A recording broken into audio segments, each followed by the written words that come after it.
नमस्कार dear students, this is Aadya. Welcome back to the channel. आज हम फिर से वही स्टार्ट कर रहे हैं बेसिक कॉन्सेप्ट्स क्लास 9 के चैप्टर 6 के।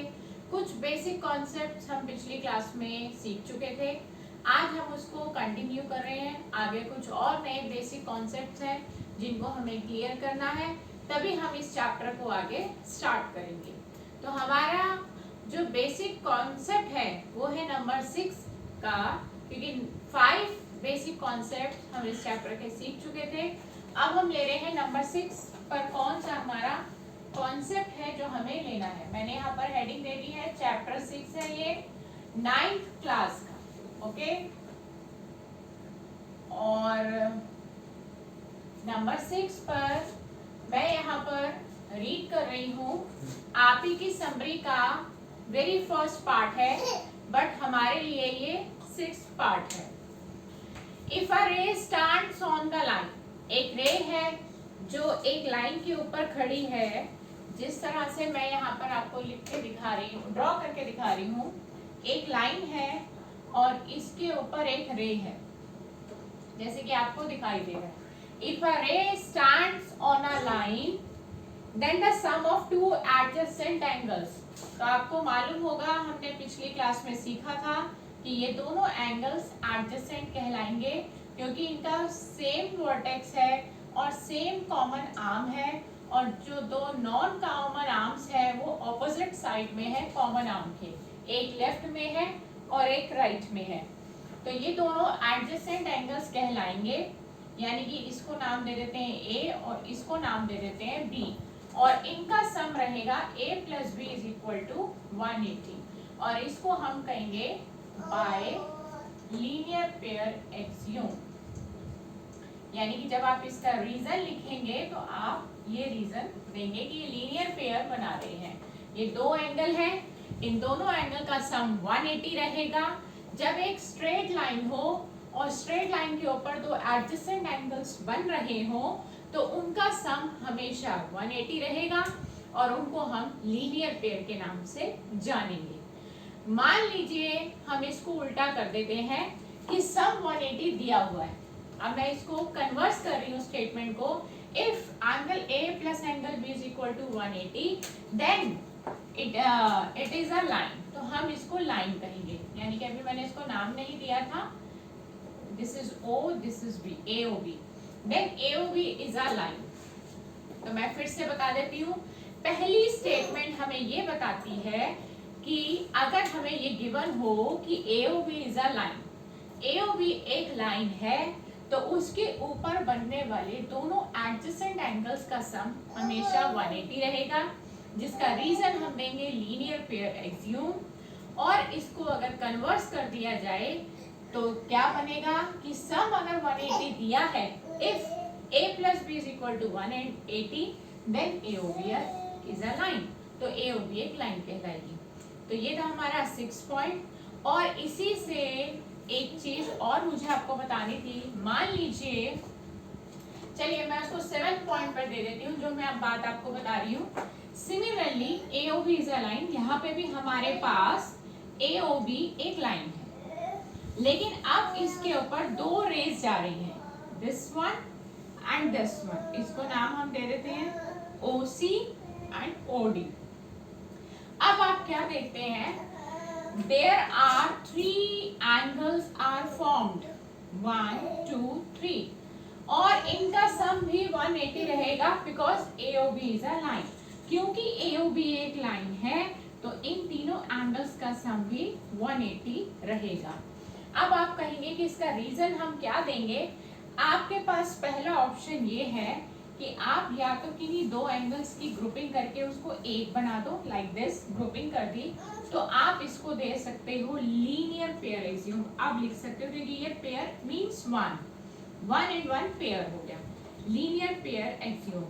अगर आपने ग्रुपिंग नहीं करी है तो भी कोई दिक्कत नहीं है, जैसे मैंने लिखा है, मैंने अब यहाँ पे कोई ग्रुपिंग नहीं करी, तब आप इसका रीजन दे देंगे स्ट्रेट एंगल, क्योंकि स्ट्रेट एंगल 180 डिग्री का होता है, स्ट्रेट लाइन पर बनता है, और स्ट्रेट लाइन के ऊपर बनने वाला एंगल 180 होता है, तो उसके जितने भी टुकड़े कर दिए जाएं उन सब का सम 180 रहेगा।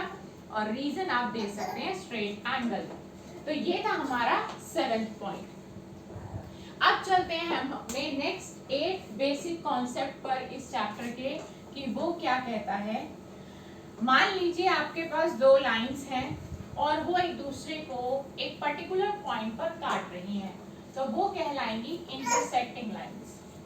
तो नंबर 8 पर हम सीख रहे हैं इंटरसेक्टिंग लाइंस कैसे ड्रॉ की है। देखिए मैंने इंटरसेक्टिंग लाइंस इस तरह से पेयर लिया है दो लाइंस का, लाइक दिस। और अब आप देखिए, ध्यान से ऑब्जर्व करिए कि जब दो लाइंस एक दूसरे को एक पर्टिकुलर पॉइंट पे काट रही हैं, यानी this is a point of intersection, तो एक एंगल ये बन रहा है 1, एक एंगल ये बन रहा है 2, एक बन रहा है 3, एक बन रहा है 4। नंबर्स मैंने अपनी मर्जी से दिए, आप कुछ भी दे सकते हैं। आप देखेंगे टोटल 4 एंगल्स बन रहे हैं। अब इन चारों एंगल्स में क्या रिलेशन है हमने ये देखना है। यहाँ पर देखिए हम जो रिलेशन बनाने जा रहे हैं इन एंगल्स के बीच में, वो क्या, कि जो ऊपर वाला है वो नीचे वाले के हमेशा इक्वल होगा। तो this one is equal to this one, यानी कि हम लिखेंगे angle 1 is equal to angle 3 and angle 2 is equal to angle 4, यानी कि लेफ्ट और राइट का पेयर इक्वल रहेगा और ऊपर और नीचे का पेयर इक्वल रहेगा। और इसके लिए हम रीजन क्या देंगे कि हमने क्यों इक्वल करे हैं, तो आप इसके लिए लिखेंगे वर्टिकली ऑपोजिट एंगल। इनको हम कहते हैं vertically opposite angles. Vertically opposite angles का मतलब होता है कि इनके वर्टेक्स ऑपोजिट डायरेक्शन में हैं, एंगल्स आर इक्वल। तो ये आप रीजन देंगे। अब आप देखिए वर्टिकली का मतलब इनके वर्टेक्स ऑपोजिट डायरेक्शन में है। 1 का ऊपर की तरफ खुल रहा है फेस वर्टेक्स का, 3 का नीचे की, तो ये ऑपोजिट हो गए। तो ऑपोजिट मींस उल्टा, वर्टिकली वर्टेक्स। तो जिनके वर्टेक्स ऑपोजिट डायरेक्शन में ओपन होते हैं वो एंगल्स आपस में इक्वल होते हैं। तो लेफ्ट और राइट इक्वल होंगे, बॉटम और टॉप के इक्वल रहेंगे, तो इनको कहते हैं हम वर्टिकली ऑपोजिट एंगल्स। तो ये था हमारा कॉन्सेप्ट नंबर 8 जो कि हमने सीख लिया है। और अब हम चलते हैं नंबर 9 की तरफ। हमारा नंबर 9 क्या कहता है, इसको ध्यान से समझते हैं। ये अभी तक हमारे बेसिक कॉन्सेप्ट चल रहे हैं इस चैप्टर के। जब तक हम बेसिक कॉन्सेप्ट्स को क्लियर नहीं कर लेते हम आगे नहीं बढ़ सकते, इसीलिए हम बेसिक कॉन्सेप्ट्स को पहले ले रहे हैं। हमारा 9th कॉन्सेप्ट बहुत ही सिंपल कॉन्सेप्ट है, छोटी क्लास से हम सीखते आ रहे हैं कि एक ट्राइंगल के अंदर तीनों एंगल्स, एक ट्राइंगल के अंदर 3 ही एंगल होते हैं टोटल, और उन तीनों एंगल्स का सम, और उन तीनों एंगल्स का सम क्या रहता है, ये बात आप अच्छे से जानते हैं कि ट्राइंगल के तीनों एंगल का सम हमेशा 180 डिग्री होता है, जो कि इस चैप्टर में बहुत बार यूज होगा। Angle B, angle A and angle C, इन तीनों का सम 180 होगा। और हम इसका रीजन देंगे bye angle sum property of a triangle. मैं आपको ये रीजन क्यों बता रही हूँ, ट्राइंगल की जगह आप उसका सिंबल भी बना सकते हैं। मैं आपको ये रीजंस क्यों बता रही हूँ, क्योंकि जहां जहां आप इन कॉन्सेप्ट्स को, इन प्रॉपर्टीज को इस्तेमाल करेंगे वहां वहां आपको ये रीजंस देने पड़ेंगे, क्योंकि ये रीजन लिखने के मार्क्स होते हैं। तो ये था हमारा नंबर 9 कॉन्सेप्ट कि एक ट्राइंगल के किन्हीं भी 3 एंगल्स, किन्हीं भी 3 का मतलब होता ही टोटल 3 है, तो तीनों का सम हमेशा 180 रहता है। अब हम चलते हैं नंबर 10 की तरफ। हमारा 10th कॉन्सेप्ट हमें क्या सिखा रहा है, एक लाइन, अगर हम इसी ट्राइंगल की बात कर रहे हैं, अगर हम, चलो मैं दोबारा से ड्रॉ कर देती हूँ आपके लिए। नंबर 10 पे हमारी जो कैटेगरी आती है वो भी ट्राइंगल पर बेस्ड है, और ये क्या कहता है ध्यान से सुनते हैं। और पहले मैं हेडिंग दे देती हूँ, ये है हमारा एक्सटीरियर एंगल प्रॉपर्टी। जो प्रॉपर्टी अब हम सीखने जा रहे हैं, इस प्रॉपर्टी का नाम है एक्सटीरियर एंगल प्रॉपर्टी। इसमें क्या होगा, ये प्रॉपर्टी सिर्फ ट्राइंगल के अंदर लगेगी और ट्राइंगल में एक एक्सटीरियर एंगल बन रहा होगा। पहले तो मैंने आपको ट्राइंगल ड्रॉ करके दिखाया है, राइट। मैं मान लीजिए इसकी एक साइड को प्रोड्यूस कर देती हूँ, आगे की तरफ बढ़ा देती हूँ, ठीक है। ट्राइंगल का नाम ABC है और इसको हमने D पॉइंट तक बढ़ा दिया है, राइट। हम अंदर वाले एंगल्स को नाम भी दे देते हैं, 1, एंगल 2, एंगल 3, एंगल 4, ठीक है। ये हमने चारों एंगल्स को नाम दे दिया है। एक्सटीरियर का मतलब उसके वर्ड से ही समझ में आ रहा है कि बाहर बनने वाला एंगल। तो ये एंगल हमारे बाहर बन रहा है और एंगल एक्सटीरियर एंगल प्रॉपर्टी तभी लगेगी जब कोई साइड प्रोड्यूस हो रही हो। साइड प्रोड्यूस होगी तो वो जो एंगल बनेगा, यानी कि एंगल 4 की बात कर रहे हैं, एंगल 4 की जो दोनों आर्म्स होंगी वो एक तो साइड प्रोड्यूस हुई होगी और दूसरा ट्राइंगल की खुद की साइड होगी, तभी ये प्रॉपर्टी अप्लाई होगी। मैं फिर से आपको बता दूं कि ये जो एक्सटीरियर एंगल प्रॉपर्टी है ये तब लगेगी जब एक्सटीरियर एंगल की जो दो आर्म्स हैं उन दोनों में से एक आर्म ट्राइंगल की खुद की साइड होगी और दूसरा प्रोड्यूस की हुई साइड होगी। तो अब प्रॉपर्टी क्या होती है उसको समझ लेते हैं। बाहर बनने वाला एंगल ट्राइंगल के अंदर बनने वाले 3 में से उन 2 एंगल्स का सम होता है जो उसके ऑपोजिट है, यानी कि एक्सटीरियर एंगल के ऑपोजिट। तो 4 के तो ये साथ में है, जो साथ में होता है उसको एडजेसेंट कहते हैं, ये बात मैं आपको बता चुकी हूँ। तो हमें एडजेसेंट एंगल नहीं लेना, हमें उसके ऑपोजिट लेना है, यानी कि साथ वाले को आपको छोड़ देना है इस प्रॉपर्टी के लिए। तो 4 is equal to sum of angle 1 plus angle 2। तो ये ऑपोजिट 2 एंगल्स का सम होता है। Exterior angle is the sum of 2 opposite interior angles. Triangle के अंदर बनने वाले 3 में से 2 ऑपोजिट एंगल्स का ये सम होता है। मैं यहाँ लिख कर दे देती हूँ प्रॉपर्टी क्या कहती है। Exterior angle is the sum of 2 opposite, 2 लेने हैं और वो भी ऑपोजिट, मतलब साथ वाला नहीं लेना, ऑपोजिट इंटीरियर एंगल्स। तो ये है हमारी नंबर 10 का कॉन्सेप्ट जो हमने सीख लिया है।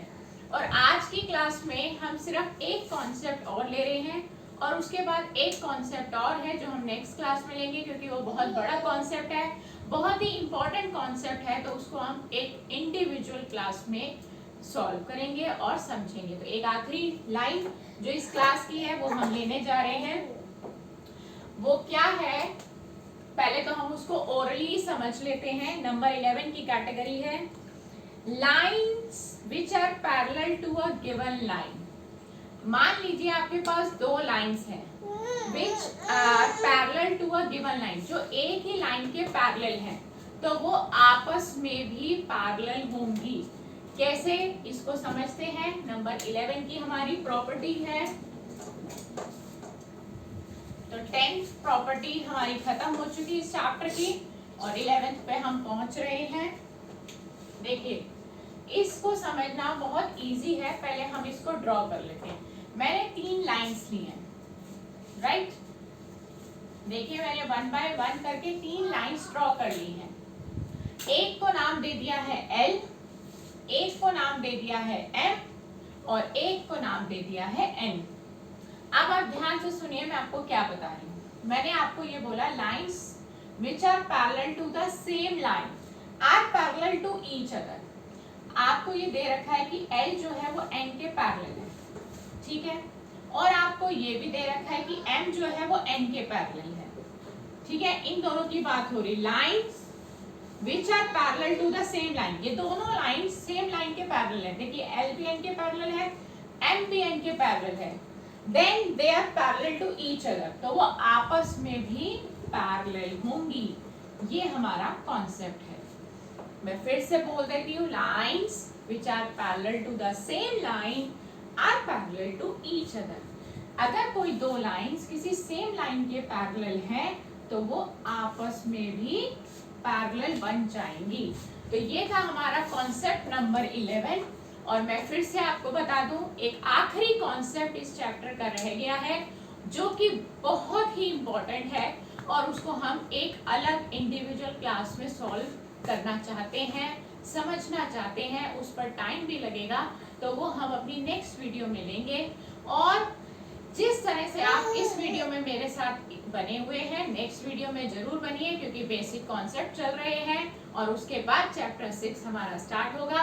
पहले हमारे बेसिक कॉन्सेप्ट क्लियर होने चाहिए, देन हम चैप्टर स्टार्ट करेंगे। तो अपना इसी तरह से ख्याल रखिए और मैथ्स की प्रैक्टिस करते रहिए। गुड बाय दोस्तों।